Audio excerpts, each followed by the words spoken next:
और मैं इसको आपके सामने पढ़ूंगा। पहला शमूएल पहला अध्याय 1 से लेके 28 पद तक। यहाँ पे लिखा है कि प्रेम के पहाड़ी देश के रमतिम सोपीम नगर का निवासी एल्काना नामक एक पुरुष था।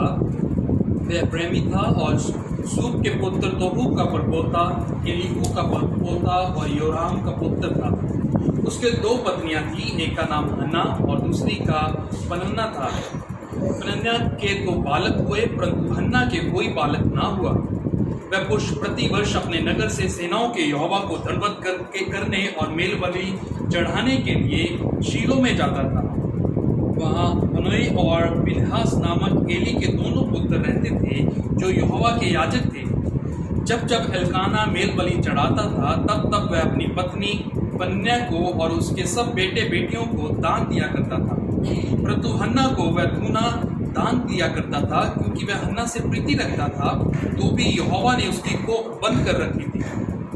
परंतु उसकी सोच इस कारण से कि यहोवा ने उसकी कोख बंद कर रखी थी, उसे अत्यंत चिढ़ा कर उड़ाती रहती थी। वह तो प्रतिवर्ष ऐसा ही करता था। और जब हन्ना यहोवा के भवन को जाती थी, तब पनन्या उसको चिढ़ाती थी, इसीलिए वह रोती और खाना ना खाती थी। इसीलिए उसके पति एल्काना ने उससे कहा, हे हन्ना, तू क्यों रोती है और खाना क्यों नहीं खाती और तेरा मन क्यों उदास है? क्या तेरे लिए मैं 10 बेटों से भी अच्छा नहीं हूँ? तब शीलो में खाने और पीने के बाद हन्ना उठी और यहोवा के मंदिर की चौखट के एक बाजू के पास एली याजक कुर्सी पर बैठा हुआ था। वह मन में व्याकुल होकर यहोवा से प्रार्थना करने और बिल्ख बिल्ख कर रोने लगी। और उसने ये मन्नत मानी, हे सेनाओं के यहोवा, यदि तू अपनी दासी के दुख पर सचमुच दृष्टि करे और मेरी सूती ले और अपनी दासी को भूल ना जाए और अपनी दासी को पुत्र दे, तो मैं उसके जीवन भर के लिए यहोवा को अर्पण करूंगी और उसके सिर पर छुरा फिरने ना पाएगा। जब वह यहोवा के सामने ऐसी प्रार्थना कर रही थी, तब एली उसके मुंह की ओर ताक रहा था। हन्ना मन ही मन कह रही थी, उसके होठ तो हिलते थे, परंतु उसका शब्द ना सुन पड़ता था। इसलिए एली ने समझा कि वह नशे में है। तब एली ने उससे कहा, तू कब तक नशे में रहेगी? अपना नशा उतार। हन्ना ने कहा, नहीं हे मेरे प्रभु, मैं तो दुखिया हूँ। मैंने ना तो दाख मधु पिया है और ना मदिरा। मैंने अपने मन की बात खोलकर यहोवा से कही है। अपनी दासी को ओछी स्त्री ना जान। जो कुछ मैंने अब तक कहा है वह बहुत ही शौकित होने और चिढ़ाई जाने के कारण है। एली ने कहा, कुशल से चली जा, इस्राएल का परमेश्वर तुझे मन चाहा वर दे। उसने कहा, तेरी दासी तेरी दृष्टि में अनुग्रह पाए। तब वह स्त्री चली गई और खाना खाया और उसका मुंह फिर उदास ना रहा। वह सवेरे उठ यहोवा को दंडवत करके रामा में अपने घर लौट गए। और एल्काना अपनी स्त्री हन्ना के पास आ गया और यहोवा ने उसकी सूती ली। तब हन्ना गर्भवती हुई और समय पर उसके पुत्र हुआ और उसका नाम शमूएल रखा, क्योंकि वह कहने लगी, मैंने यहोवा से मांगकर इसे पाया है। फिर एल्काना अपने पूरे घराने समेत यहोवा के सामने प्रतिवर्ष की मेल बलि चढ़ाने और अपनी मन्नत पूरी करने के लिए गया। परंतु हन्ना अपने पति से ये कहकर घर में रह गई, जब बालक का दूध छूट जाएगा तब मैं उसको ले जाऊंगी कि यहोवा को मुंह दिखाए और वह सदा बना रहे। उसके पति एल्काना ने उससे कहा, जो तुझे भला लगे वही कर। जब तक तू उसका दूध ना छुड़ाए तब तक यहीं ठहरी रहे। केवल इतना हो कि यहोवा अपना वचन पूरा करे। इसीलिए वह स्त्री वहीं घर पर रह गई और अपने पुत्र के दूध छूटने के समय तक उसको पिलाती रही। तब उसने उसका दूध छुड़ाया। तब वह उसको संग ले गई और 3 बछड़े और एपा भर आटा और कुप्पी भर दाख मधु भी ले गई और उस लड़के के शीलो में यहोवा के भवन में पहुंचा दिया। उस समय वह लड़का ही था और उन्होंने बछड़ा बलि करके बालक को एली के पास पहुंचा दिया। तब हन्ना ने कहा, हे मेरे प्रभु, मेरे जीवन की शपथ, हे मेरे प्रभु, मैं वही स्त्री हूँ जो तेरे पास यहीं खड़ी होकर यहोवा से प्रार्थना करती थी। यह वही बालक है जिसके लिए मैंने प्रार्थना की थी और यहोवा ने मुझे मुंह मांगा वर दिया है। इसीलिए मैं भी उसे यहोवा को अर्पण कर देती हूँ कि यह अपने जीवन भर यहोवा ही का बना रहे। तब उसने वही यहोवा को दंड दिया। कृपया अपने स्थानों पर बैठ जाएं। आया प्रार्थना करें। प्रभु जी, हम धन्यवाद देते हैं कि आज हमारे पास ये सौभाग्य है कि हम आपके वचनों को छू सकते हैं, आपके वचनों को देख सकते हैं, पढ़ सकते हैं, सुन सकते हैं और उस पर मनन कर सकते हैं, ताकि हम आपकी मधुर आवाज़ को सुन सकें। प्रभु जी, हमारी सहायता कर, जो आपने वचन हमें दिए हैं इसको समझ पाएँ, खासतौर पे उसके लागूकरण को, उसके प्रभाव को जो हमारे प्रतिदिन के ऊपर है उसको जान पाएँ, ताकि उसके अनुसार ही अपने जीवन को हम जी पाएँ। मसीह यीशु के नाम से इस प्रार्थना को मांगते हैं। हमें पहला शमूएल उसके पहले अध्याय उसके 1 से लेके 28 पद तक को देख रहे हैं। और यहाँ इस खंड में जाने से पहले ये अच्छा रहेगा हमारे लिए कि हम कुछ समय बिताएं इस बात को जानने के लिए कि परिस्थितियाँ किस तरह से हैं, क्या भाव चल रहा है, क्या संघर्ष चल रहा है, किस तरह के हालात हैं जब परमेश्वर के लोग, जो इजरायली राज्य है, जब परमेश्वर के लोग संघर्ष कर रहे हैं। और उसी दौरान हमें एक ऐसी कहानी दी जाती है जो अपने आप में ही उदासनी है, जो अपने आप में ही दुख से भरी हुई है।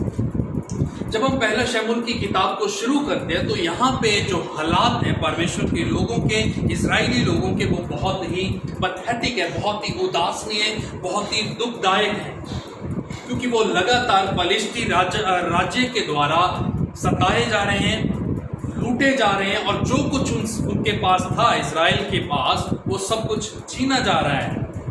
और पहला शमूएल की जो किताब है वो न्यायों की पुस्तक के तुरंत बाद शुरू होती है। और न्यायों की पुस्तक में हम देखते हैं कि किस तरह से इजराइल जो है, एक राज्य जो परमेश्वर की चुनी हुई प्रजा है, किस तरह एक पाप का जो साइकिल है उसमें चलती रहती है। पाप करते हैं, परमेश्वर उन्हें बंधुभाई में सुधारने के लिए भेज देता है, वो पश्चाताप करते हैं परमेश्वर के वचन को सुनकर, जो परमेश्वर अपने दास को या न्यायी को भेजकर उन्हें पहुंचाता है, उसी के द्वारा परमेश्वर उन्हें फिर से अपनी भूमि में ले आता है। लेकिन वो फिर पाप करते हैं। तो ये जो साइकिल है न्यायों की पुस्तक में लगातार चलता जाता है। और वहीं से ये भाग निकल के आता है पहला शमूएल का और दूसरा शमूएल का, जब उस समय में कोई भी राजा ना था और परमेश्वर ने सिर्फ न्यायियों लोगों को ही ठहराया हुआ था, ताकि वो परमेश्वर की जो प्रजा है, परमेश्वर के जो लोग हैं, उन्हें उनका संचालन करे, उन्हें परमेश्वर के रास्ते पे चलाने के लिए कोशिश करे और उन्हें वो सब सिखाए जो परमेश्वर ने उनके लिए रखा हुआ। तो ये सारी स्थिति जो है, ये सारे हालात जो है, ये अपने आप में ही गमगीन है, अपने आप में ही बहुत बड़े दुखदायक है कि इजराइल जो परमेश्वर की चुनी हुई प्रजा है, उनके ऊपर न्याय जो ठहराए गए थे, उनके बावजूद भी वो उस तरह से अपने जीवन को नहीं जी रहे थे जिसकी उपेक्षा, जिसकी उम्मीद परमेश्वर जिसने उन्हें बनाया था कर रहा था। और उसी दौरान हम इस कहानी को पाते हैं जो हन्ना की कहानी है। तो हम सोच सकते हैं कुछ पल के लिए कि हन्ना की कहानी जो है वो इस यहाँ पे इस भाग में बाइबल के क्या कर रही है, क्या उद्देश्य है। होना तो ये चाहिए था कि परमेश्वर एक खुशी का माहौल लेके आता, होना ये चाहिए था कि इस बांझ स्त्री की बजाय परमेश्वर कुछ ऐसा अद्भुत कार्य करता जिससे जो इजरायली कौम थी, इजरायली लोग जो थे, वो खुश होते, परमेश्वर की ओर बढ़ते। लेकिन परमेश्वर एक ऐसी कहानी लेके आ रहा है जहां पे स्त्री जो है वो बेहताशा, यानी कि जिसकी कोई हद नहीं है, इतना ज्यादा दुखी है। और इसीलिए इस जो हमारा अध्ययन है पहले शमूएल का, उसका टाइटल भी इसी प्रकार से रखा गया, डेस्परेट क्राई। डेस्परेट क्राई, जिसकी कोई हद नहीं है, बेहताशा रोना, इस हद तक पहुंच जाना कि पता चले कि सब कुछ तहस नहस हो चुका है, पता चले कि अभी कुछ भी सुधर नहीं सकता, कुछ भी इंप्रूवमेंट नहीं की जा सकती। उसको हम बोलते हैं डेस्परेट क्राई, बेहताशा रोना, इस हद तक चले जाना कि वहां से पीछे मुड़ना जो है, पीछे मुड़कर आना जो है वो मुश्किल हो जाए। तो हम इस स्त्री को यहाँ पे पहले शमूएल में पाते हैं। और ये किताब और ये कहानी हमें इस बात को भी याद दिलाती है कि इजरायली कौम जो है वो किस तरह से इस स्थिति में पहुंच गई। क्या उन्होंने किया कि वो इस स्थिति में है, दुख में है, गमगीन हैं, उदास हैं और परमेश्वर के साथ उनका जो रिश्ता है, जो उनका संबंध है, वो सही नहीं है। लेकिन इसके साथ हम इस बात को भी याद करते हैं, समझते हैं। किसी ने इस प्रकार से कहा है कि मसीह यीशु में हमारी जो बुरी चीजें हैं वो भी अच्छाई में बदल जाती हैं और जो अच्छी चीजें हैं वो कभी भी खत्म नहीं होती और अंततः जो सर्वोत्तम है, जो सर्वश्रेष्ठ है, वो आने वाला है। हम पिछले दिनों में रोमियो की पुस्तक में भी यही अध्ययन कर रहे थे कि वो लोग जो परमेश्वर से प्रेम रखते हैं, वो लोग जो परमेश्वर की इच्छा के अनुसार बुलाए गए हैं, उन सब के लिए सारी बातें जो है वो मिलकर भलाई को उत्पन्न करती है और वो भलाई जो है वो कभी भी चुराई नहीं जा सकती। और इसी बीच हम इस किताब में एक और खंड को पाते हैं, एक और पद को पाते हैं, 16 अध्याय 7वां पद जो कहता है कि परमेश्वर जो है वो मनुष्य के बाहरी रूप को देखकर आकर्षित नहीं होता।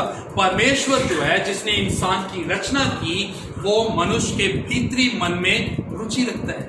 हम बाहर से कितने आकर्षित हैं, कितने सुंदर हैं, कितने खूबसूरत हैं, परमेश्वर के लिए वो मायने नहीं रखता। कि परमेश्वर जो है वो हमारी अंदरूनी, हमारी इनर ब्यूटी जो है, अंदरूनी सुंदरता जो है, उसमें रुचि रखता है। और इसीलिए जब हम इस कहानी को पाते हैं यहाँ पे, तो ये हमें उस इनर ब्यूटी के बारे में, जब उस हृदय के बारे में समझाता है, सिखाता है, जो डायरेक्टली, सीधे रूप से परमेश्वर के साथ जुड़ा हुआ है।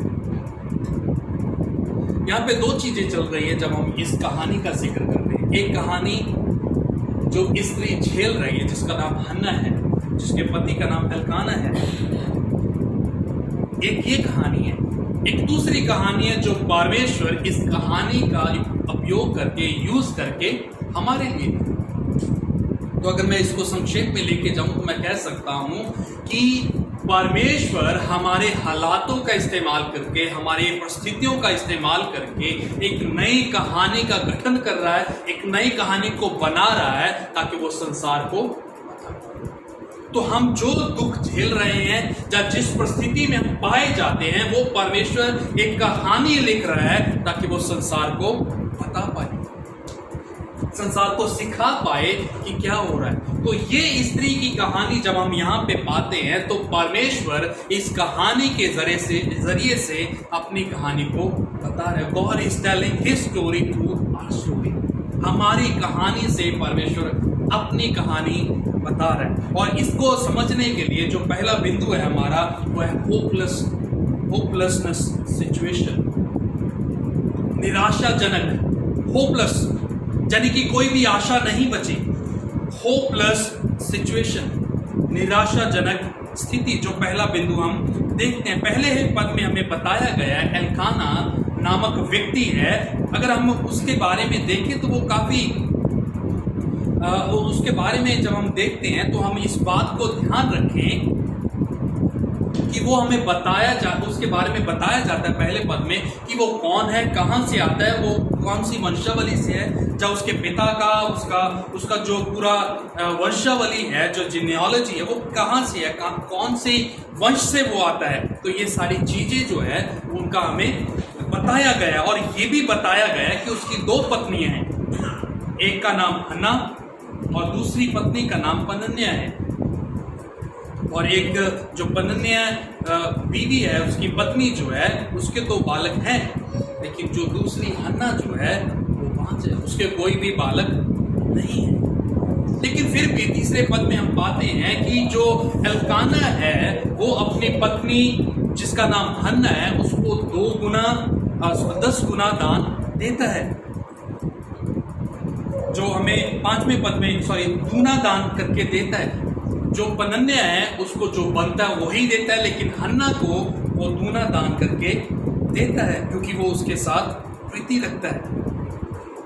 लेकिन एक बात और भी यहाँ पे हम सीखते हैं हन्ना के विषय में कि हन्ना एकमात्र स्त्री नहीं है बाइबल में जो इस स्थिति से गुजर रही है, जो बांझ है, जिसके बालक नहीं है। इससे पहले हम पुराने नियम में ही उत्पत्ति की पुस्तक में पाते हैं कि सारा भी वहां थी, जो बांझ थी, जो वृद्ध अवस्था में जाके परमेश्वर ने उसको बालक की आशीष दी। उसके बाद हम रेबेका का भी जिक्र पढ़ते हैं। रेबेका भी बांझ थी। उसके बाद हम राहेल का जिक्र पढ़ते हैं जो बांझ थी। तो हन्ना पुराने नियम में चौथी ऐसी स्त्री है जो बांझ है, जो परमेश्वर से विनती कर रही है कि परमेश्वर उस पर दया करे। और पांचवी स्त्री जो हम नए नियम में पाते हैं एलिजबेथ, वो भी बांझ थी, परमेश्वर ने उस पर भी दया की। तो बाइबल में कुल मिला के अगर हम देखें, मोटा मोटा हिसाब अगर लगाएं तो 5 स्त्रियां ऐसी पाई जाती हैं जो बांझ हैं, ऐसी निराशाजनक स्थिति में हैं जहां से निकलना बहुत मुश्किल है। अगर हम अपने समाज की कल्पना करें और यही स्थिति जो हन्ना झेल रही थी उसके बारे में कल्पना करें तो अपने आप में ये बहुत ही दर्दनायक है। बहुत मुश्किल है ऐसी परिस्थिति को झेलना। अगर आप किसी ऐसी बहन को सोच सकते हैं या जानते हैं तो उसके बारे में कल्पना करके देखें कि समाज से, जब उसके अपने परिवार से, उसके रिश्तेदारों से उसको क्या क्या सुनना नहीं पड़ता होता। ताने दिए जाते होंगे, उसका मजाक बनाया जाता होगा, कहा जाता होगा कि ये ऐसी ही है। और जो लड़का होगा, जो पुरुष होगा, उसको सलाह दी जाती होगी कि क्यों ना तू दूसरी शादी कर ले ताकि संतान पैदा हो। और मैं सोचता हूं कि शायद हन्ना भी ऐसी ही परिस्थितियों को झेल रही है।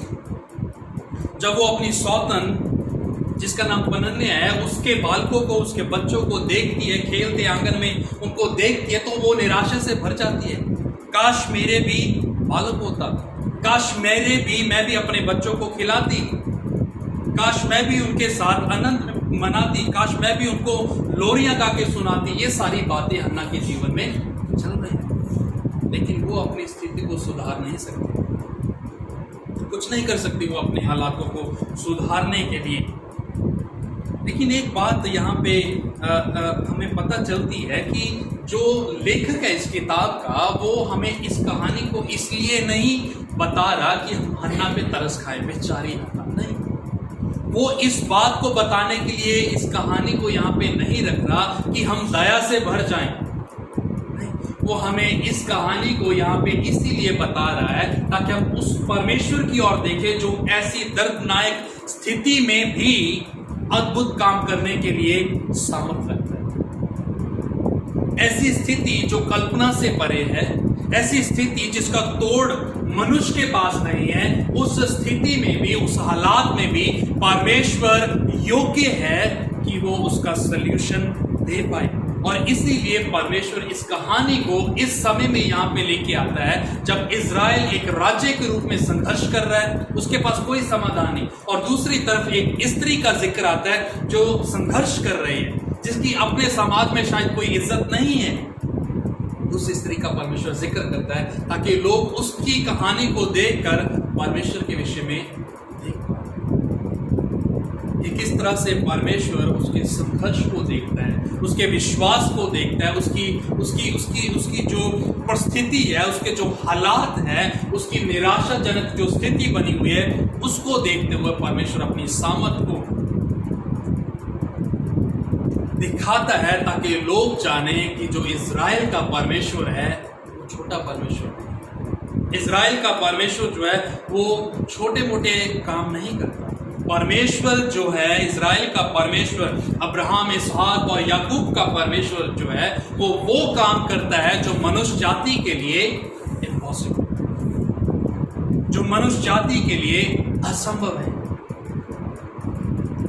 क्योंकि लिखा है हन्ना के बारे में, बहुत साल बीत गए थे, बहुत साल हो गए थे उसको रोते हुए, बहुत साल हो चुके थे उसको यही रोना, रोते हुए, करहाते हुए कि कब तक, कब मेरी कोख जो है वो भरेगी, कब मेरी हाथों में, मेरी गोद में संतान होगी।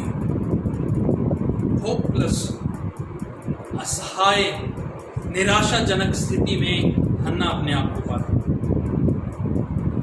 तो क्या वो परमेश्वर को धिक्कार रही है कि परमेश्वर तूने मुझे बांझ क्यों बना दिया? परमेश्वर के विरुद्ध बोल रही है,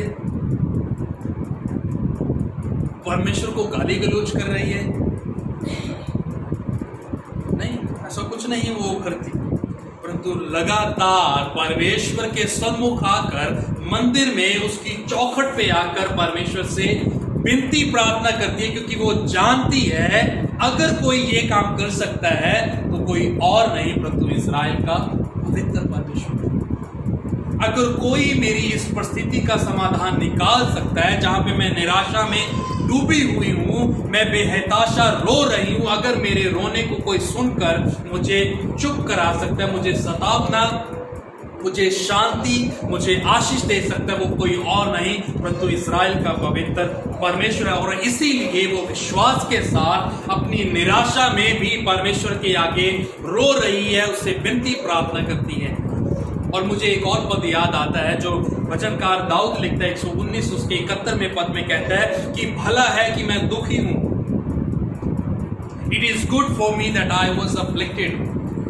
भला है, अच्छा हुआ कि मैं दुखी हुआ, ताकि मैं परमेश्वर तेरे नियमों को, तेरे वचनों को, तेरी आज्ञाओं को सीख पाऊं। क्योंकि दुख एक ऐसी परिस्थिति है, एक ऐसी स्थिति है जहां पे हम अपने आप को हारा हुआ, अपने आप को त्यागा हुआ, धिक्कारा हुआ, छोड़ा हुआ पाते हैं और हमारे पास कोई समाधान नहीं रहता, बजाय इसके कि हम अपने ध्यान को परमेश्वर की ओर चले। और यहाँ पे जो हन्ना पाई जाती है निराशाजनक स्थिति में, हो सकता है कि हम उसकी तरह निराशाजनक स्थिति में ना हो, परंतु हम अपने ही और कोई संघर्ष है जिसको हम झेल रहे हैं।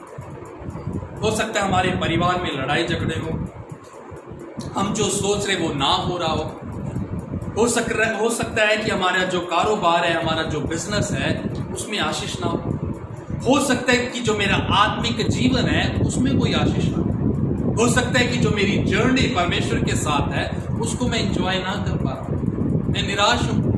परमेश्वर, मैं इतने साल, इतने वर्ष हो गए तुझे जानते हुए, लेकिन आज भी मुझे कुछ पता नहीं है। आज भी मैं विश्वास में बहुत कमजोर हूं। मैं अक्सर हार जाता हूं जब कोई मुश्किलात पड़ जाती है। बजाय इसके कि प्रभु मैं तुझ पर भरोसा करूं, मैं अपने हालातों को सरेंडर कर देता हूं। हो सकता है कि हम निराशाजनक स्थिति में हो, तो मैं आपको ये बताना चाहता हूं कि अगर हम हन्ना की तरह उस स्थिति में पाए जाते हैं तो इसीलिए नहीं कि हम वहां पे सरेंडर कर दें, हम अपने आप को छोड़ दें, अपने आप को हारा हुआ जानकर जीवन को खत्म करने के लिए सोच लें। नहीं, हमें परमेश्वर ने अगर ऐसे हालातों में रखा है तो उसकी वजह यह है कि हम जान पाएं कि हमारा जो परमेश्वर है, जो अद्भुत परमेश्वर है, जिसने हमारी रचना की, जिसने हमें बनाया है, वो हमें इस हालात से निकालने के लिए है। चाहे परिस्थिति कैसी भी क्यों ना हो, कितनी भी विपरीत स्थितियां जो हैं, हालात हमारे विरुद्ध क्यों ना हो, हमारा परमेश्वर बड़ा है। और इसीलिए पहला यूहन्ना 4:4 में यूहन्ना लिखने वाला कहता है कि वो जो तुम्हारे अंदर है वो उससे बड़ा है जो संसार में है। वो जो तुम्हारे अंदर है, यानी कि वो परमेश्वर जिसने तुम्हें बनाया है, वो तुम्हारे अंदर वास करता है, वो बड़ा है उन सब से जो संसार में है। और इसीलिए हम विश्वास कर सकते हैं, इसीलिए हम कह सकते हैं कि मेरा परमेश्वर जिसके पीछे मैं चल रहा हूं वो मुझे शर्मिंदा नहीं होने देगा। और भजनकार इस बात को कहता है कि जितनों ने परमेश्वर पे भरोसा किया, जितनों ने परमेश्वर पे विश्वास किया, परमेश्वर ने उनका मुंह कभी भी काला नहीं। आज अगर जब हम अपने हालातों को देखते हैं तो हम इस बात को कह सकते हैं, हन्ना की तरह हम भी अपनी निराशाजनक स्थिति में परमेश्वर पे विश्वास कर सकते हैं। दूसरी बात जो हम सीखते हैं, जो दूसरा पॉइंट है, वो है गॉड रिमेंबर। परमेश्वर ने उसे याद किया। जब परमेश्वर ने उसकी सुधि ली, इतने सालों तक वो परमेश्वर के सामने बिलखती रही, परमेश्वर के सामने रोती रही। ऐसा नहीं कि उसने प्रार्थना की और तुरंत परमेश्वर ने उसकी प्रार्थना सुनी, नहीं। She had to wait। उसको इंतजार करना पड़ा, उसको लगातार परमेश्वर की चौखट पे, परमेश्वर की पनाहगाह में, परमेश्वर के मंदिर में, परमेश्वर की उपस्थिति में आना पड़ा और लगातार अपनी विनती प्रार्थना को विश्वास के साथ, धैर्य के साथ अर्पित करना पड़ा। लेकिन 19 और 20 पद में हमें बताया गया है, लिखा है, वह सवेरे उठ यहोवा को दंडवत करके रामा में अपने घर लौट गए और एल्काना अपनी स्त्री हन्ना के पास गया और यहोवा ने उसकी सुधि दी। तब हन्ना गर्भवती हुई और समय पर उसके एक पुत्र हुआ और उसका नाम शमूएल रखा, क्योंकि वो कहने लगी, मैंने यहोवा से मांगकर उसे कि परमेश्वर ने उसका जो दुख था उसको बेकार नहीं समझा। उसकी जो धैर्य के साथ, जो उसकी कंटिन्यूसली प्रेयर जो थी, लगातार प्रार्थना जब वो कर रही थी, तो परमेश्वर ने उसकी प्रार्थना का जवाब दिया। लेकिन उसके पहले के अगर हालात देखें, 12 पद से अगर हम पढ़ना शुरू करें, तो वहां पे जो याजक था, एली जो था, जब वो हन्ना को प्रार्थना करते हुए, मंदिर में प्रार्थना करते हुए देख रहा था, तो उसके मन में क्या आया, उसने क्या सोचा? लिखा है 14 पद में, तब एली ने उससे कहा, तू कब तक नशे में रहेगी? अपना नशा उतार, अपना नशा उतार। यानी कि हन्ना परमेश्वर में इतना घुस गई थी, परमेश्वर में इतना लगन के साथ बैठी हुई थी कि जो संसार था, आउटसाइड, बाहरी जो लोग थे, उनके लिए वो एक पियक्कड़ बन गई थी। एक ऐसी स्त्री बन गई थी जो अपने होश हवास खो चुकी है। एक ऐसी स्त्री बन चुकी थी जो लग रहा था कि वो नशा करके बैठी,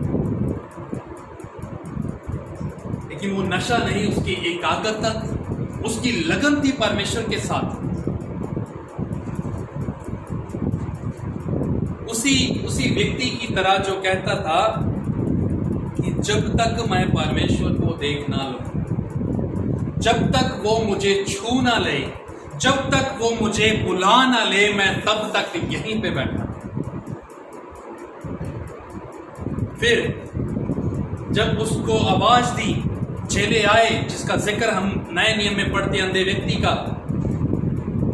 तो परमेश्वर यीशु मसीह ने उसे याद किया और चेले उसे बुलाने आए और यीशु मसीह ने उसको सवाल किया कि तू क्या चाहता मैं तेरे लिए करूं? तू क्या चाहता मैं तेरे लिए करूं? क्यों पूछा यीशु मसीह ने वो सवाल? क्योंकि वो लगातार यीशु मसीह जो दाऊद की संतान है उसका इंतजार कर, एकाग्रता के साथ, लगन के साथ एक ही बात को लेके मन में बैठा हुआ था कि मैंने परमेश्वर को, जो दाऊद की संतान है अर्थात यीशु मसीह को देखना है। जब बुलाया गया अंधे व्यक्ति को यीशु के पास, तो यीशु ने पूछा कि तू क्या चाहता है कि मैं तेरे लिए करूं? तो उसने कहा, मैं देखना चाहता हूं कि यीशु कौन है। मैं देखना चाहता हूं कि वो अद्भुत परमेश्वर कौन है। मैं देखना चाहता हूं कि वो परमेश्वर जिसने मुझे बनाया अपने स्वरूप पे वो कैसा है। तो लिखा है आगे नए नियम में कि परमेश्वर ने उसे चंगा किया, अर्थात यीशु मसीह ने उसे चंगा किया, वो देख पाया। क्यों? क्योंकि वो लगातार एकाग्रता के साथ, विश्वास के साथ, लगन के साथ, धैर्य के साथ एक ही प्रार्थना को कर रहा था। उसे पता था कि उसका परमेश्वर जिसे उसने बनाया है वो सुनता है, वो सुनता है प्रार्थना को। और इसीलिए जब संसार आउटसाइड, जो एली था, जो हन्ना के विषय में कह रहा था कि तू पियक्कड़ हो चुकी है, तू तो नशे में है, अपना नशा उतार, तो हन्ना ने क्या जवाब दिया 15 पद में? नहीं है मेरे प्रभु, मैं तो दुखिया हूं, मैंने ना तो दाख मधु पिया और ना मदिरा, मैंने अपने मन की बात खोलकर यहोवा से, मैंने तो अपने आप को परमेश्वर के सामने खोल दिया है। मैंने अपने हालात को, अपने दुख को, अपनी परिस्थिति को, अपने संघर्ष को परमेश्वर के सामने खोल दिया है। तो क्या मैं आपके साथ आपसे ये सवाल कर सकता हूं, क्या आपने अपने आप को परमेश्वर के सामने खोल दिया है? क्या जो आप संघर्ष कर रहे हैं, जिस परिस्थिति से आप गुजर रहे हैं, चाहे वो अपना विश्वास हो, आप में विश्वास की कमी पाई जाती है, आप अपने प्रार्थना में जीवन में संघर्ष कर रहे हो, आप संघर्ष कर रहे हो कि आप परमेश्वर के साथ चल नहीं पा रहे, बाइबल को पढ़ नहीं पा रहे, प्रार्थना में समय व्यतीत नहीं कर पा रहे, उसके सुसमाचार को बांट नहीं पा रहे, तो क्या आपने इसी बात को परमेश्वर को कहा? क्या परमेश्वर को कहा कि परमेश्वर मैं संघर्ष कर रहा हूं, मैं पवित्र जीवन नहीं जी पा रहा? परमेश्वर को क्या कहा आपने कि परमेश्वर मेरी सहायता कर, जो आपका वचन कहता है जिस तरह मुझे चलना चाहिए मैं वो नहीं चल पा रहा? परमेश्वर को क्या आपने कहा कि मैं वचन को नहीं पढ़ पा रहा, अगर पढ़ पा रहा तो मैं उसको समझ नहीं पा रहा? क्या कहा परमेश्वर को? लेकिन यहाँ पे हम इस स्त्री को पाते हैं जिसने अपने दिल के हाल को खोलकर परमेश्वर के सामने रख दिया, और इस बात को वो एली को कहती है कि मैंने ना तो दाख मधु पिया है ना मदिरा, मैंने तो अपने मन की बात को परमेश्वर को। हम अक्सर अपनी बातें, अपना जो संघर्ष है उन लोगों से बांटते हैं, उन लोगों को बताते हैं जिनसे हम प्रेम करते हैं, अपने मित्रगणों को, अपने फ्रेंड्स को, जैसे कोई जो हमारे बहुत ही क्लोज हो उसको बताते हैं, अपनी पत्नी को, अपने पति को, जब अपने रिश्तेदारों को बताते हैं कि हम क्या कर रहे हैं, कौन सी ऐसी बात है जो हमें परेशान कर रही है। लेकिन ये स्त्री कहाँ पे चली गई? ये स्त्री परमेश्वर के पास चली गई। जो कुछ उसके मन में था, जो चीज उसे परेशान कर रही थी, वो सारी चीजों को लेके परमेश्वर के सामने पहुंच गई। और आगे लिखा है 16 पद, अपनी दासी को ओछी स्त्री ना जान, जो कुछ मैंने अब तक कहा वह बहुत ही शोकित होने और चिढ़ाई जाने के कारण का है। यानी कि जो कुछ उसने परमेश्वर के सामने अपने मन की बात रखी थी, वो क्यों वो निकल पाई थी? कि वो बहुत ज्यादा परेशान। लिखा है कि जो कुछ मैंने परमेश्वर के सामने अभी रखा है वो बहुत ही शोकित होने के कारण है, मुझे चिढ़ाया जाता था, इसीलिए मैंने ये सारी बातें अपने परमेश्वर के सामने खोलकर रख दी है। हो सकता है कि हमें भी बेइज्जत किया जाता हो, हमारा मजाक बनाया जाता हो, तू तो ऐसा ही है, नहीं, तू कुछ करने के योग्य नहीं है। हो सकता है कि हमारी परिवार में भी इतनी रेपुटेशन ना हो सकता है हमारा परिवार भी हमें धिक्कारता हो, निकम्मा है तो कोई काम के लायक नहीं है। लेकिन अपनी डेस्परेशन को, अपनी बेहताशा को, अपनी निराशा को परमेश्वर के लिए, परमेश्वर के आगे ले आए, जैसे ये स्त्री यहां पे करती। जब वो शोकित हुई, लोग उसको चिढ़ाते थे, तो उससे वो परेशान होकर अपना सारा हाल बजाय इसके वो किसी और को बताती, वो परमेश्वर के सन्मुख, परमेश्वर के मंदिर में पहुंच गई। अपने सारे मन की बात को उसने परमेश्वर को कह दिया। 17 पद कहता है, एली ने कहा कुशल से चली जा, इज़राइल का परमेश्वर तुझे मनचाहा जानी कि जो तेरे मन में चल रहा है, जिस चीज की तू इच्छा कर रही है, परमेश्वर तुझे वैसा ही दे दे। क्यों? क्योंकि जिस तरह से तू प्रार्थना कर रही है, जिस तरह से परमेश्वर के सामने रो रही है, बिलख रही है, वो प्रार्थना जो तेरी है परमेश्वर के सामने सुनी जाए। 18 पद उसने कहा, तेरी दासी तेरी दृष्टि में अनुग्रह पाए, और वो उसी विश्वास के साथ वहां से चली गई, क्योंकि उसने विश्वास किया जो एली ने कहा था। और 19 और 20 पद में क्या हुआ? परमेश्वर ने सुधि ली। 19 के अंतिम भाग में लिखा हुआ, परमेश्वर ने उसकी सुधि ली, यानी कि शी गॉड विजिटेड हर। परमेश्वर उसको आके मिला, और जैसा एली ने कहा था परमेश्वर ने वैसा ही किया। 20वां पद, तब हन्ना गर्भवती हुई और समय पर उसके एक पुत्र हुआ, और उसका नाम शमूएल था, अर्थात जिसका अर्थ है मैंने यहोवा से मांगा है। मैंने यहोवा से मांगा है। बिलख कर, रो कर, उसके आगे चीख चीख कर, धैर्य के साथ, विश्वास के साथ मैंने उसे मांगा है।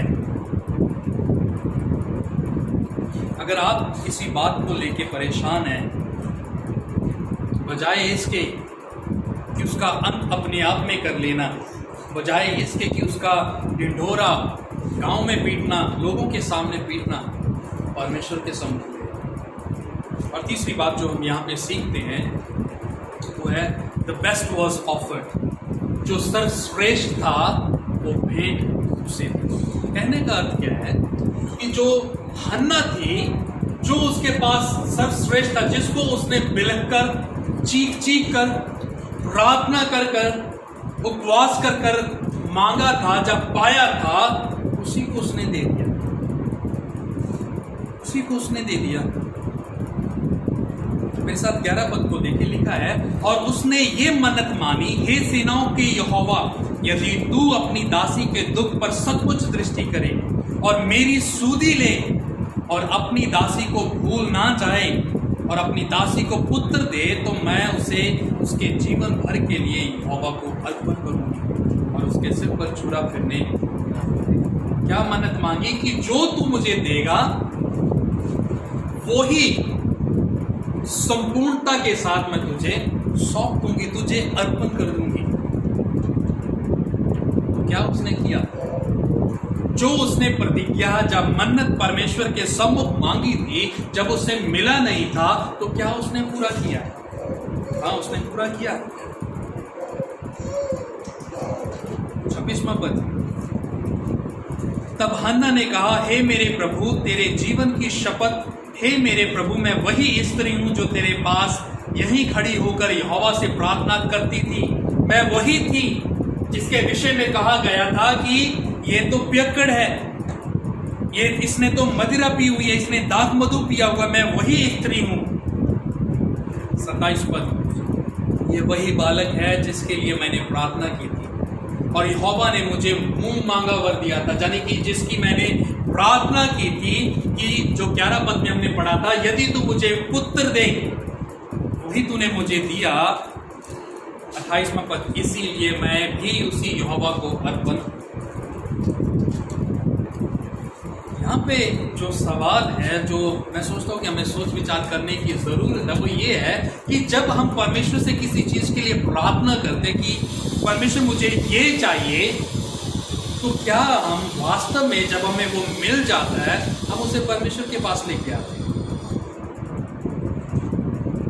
मेरे साथ कल्पना करें कुछ पल के लिए, यदि हम हन्ना की जगह पे होते और परमेश्वर ने हमें वो मुंह मांगा वर दिया होता, तो क्या हम परमेश्वर के पास लौट के आते? क्यों? हमारे पास ये एक्सक्यूज रहता, परमेश्वर आपको पता ही है, आपको पता है कि मैंने कितनी दुख से इसको पाया है, आपको पता है कि मुझे चिढ़ाते थे लोग, मेरी बेइज्जती करते थे लोग, आप समझो मेरे हालात को, मैं नहीं देखा। हम ऐसा करते हैं, लेकिन ये स्त्री ने जो सर्वश्रेष्ठ था, जो सर्वोत्तम था, वो खिला के परमेश्वर।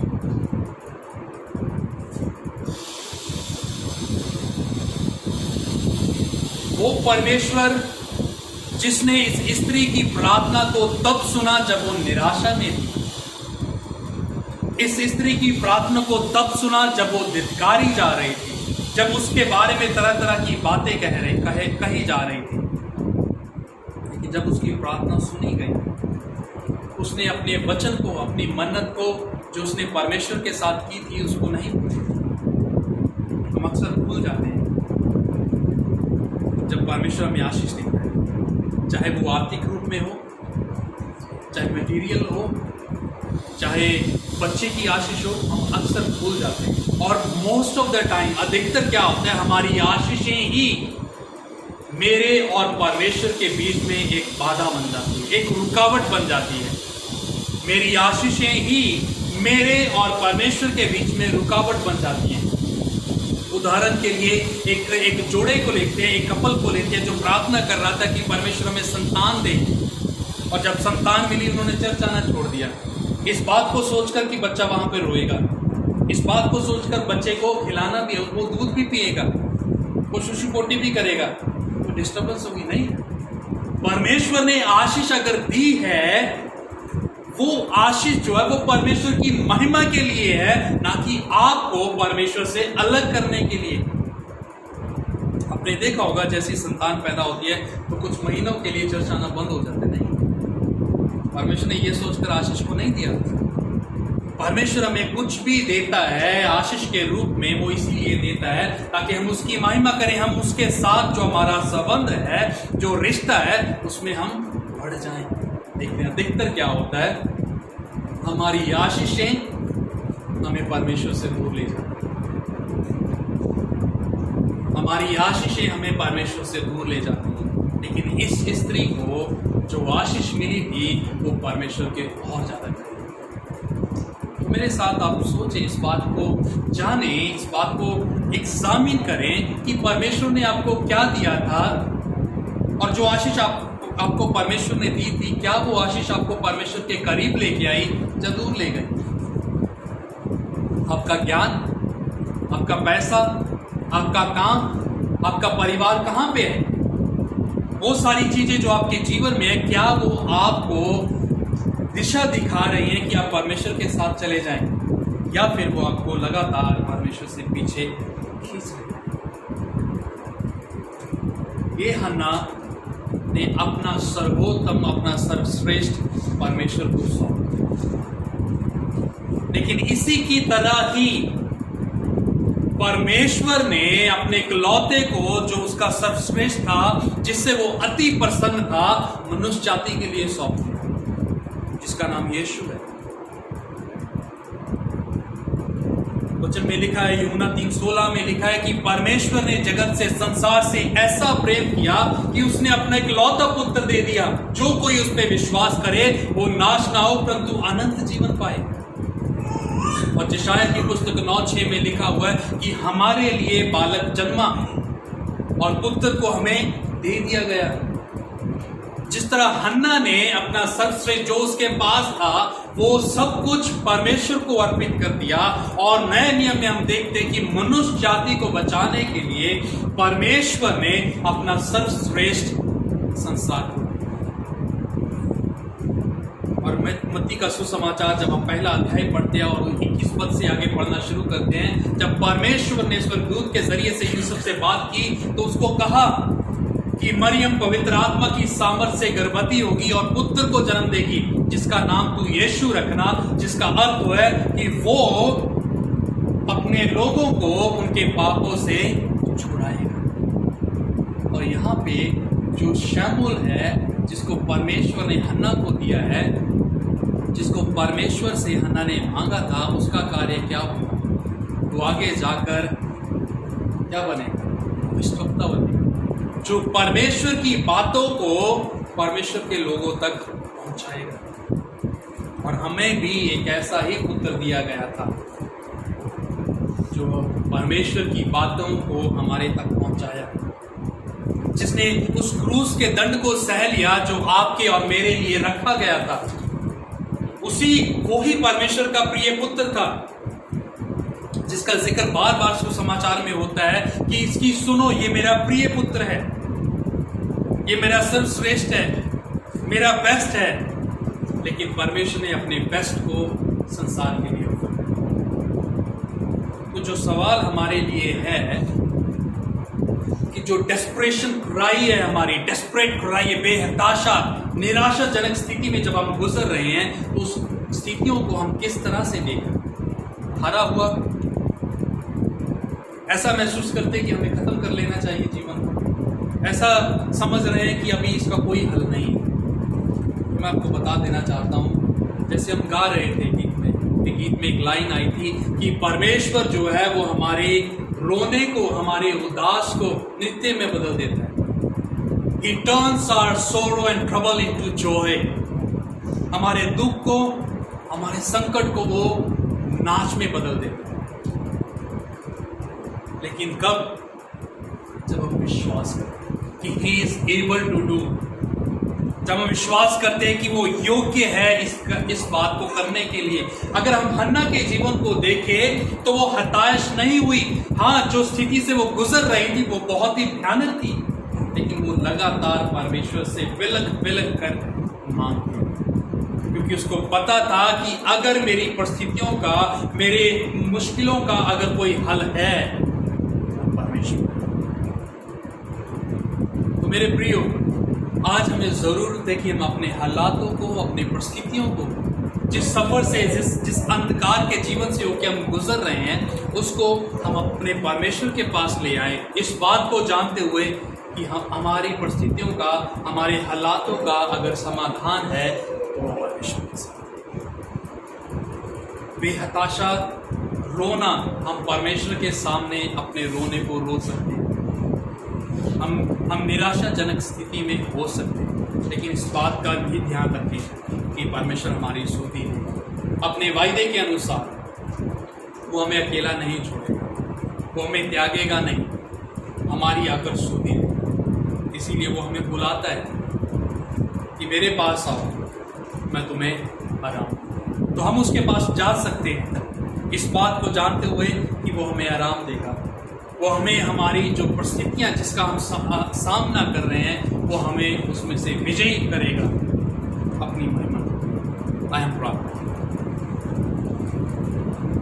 प्रभु जी, हम धन्यवाद करते हैं हन्ना के जीवन के लिए, धन्यवाद करते हैं प्रभु उसकी कहानी के लिए, जिसका इस्तेमाल करके प्रभु जी आपने हमें सिखाया कि चाहे परिस्थितियाँ कैसी भी क्यों ना हो, कितनी भी निराशाजनक परिस्थितियाँ क्यों ना हो, कितनी भी भयानक परिस्थितियाँ क्यों ना हो, आप फिर भी सिंहासन पे हैं, आप फिर भी राज्य करते हैं, आप फिर भी प्रभु परिस्थितियों को बदलने के लिए योग्य परमेश्वर हैं। तो पिताजी, हमारी आपसे विनती है कि हम प्रभु अपने दिल का हाल खोलकर आपके सामने रख सकें, अपने दिल की बातें आपके सामने रख सकें, अपनी निराशाओं को प्रभु, अपने संघर्ष को, अपने बोझ को आपके सामने रख सकें हन्ना की तरह प्रभु जी, इस बात को जानते हुए कि इज़राइल का पवित्र परमेश्वर हमारी सुधि देगा। हमारी सहायता करे प्रभु, ताकि हम विश्वास कर सकें कि जो कुछ हम झेल रहे हैं वो सब मिलकर भलाई ही को उत्पन्न करेगा, क्योंकि हम आपके लोग हैं, हम आपके नाम के द्वारा बुलाए गए हैं, हम आपसे प्रेम करते हैं, आपका भय मानते हैं। हमारी सहायता करें परमेश्वर, आपके नाम को महिमा प्रभु यीशु मसीह के नाम से।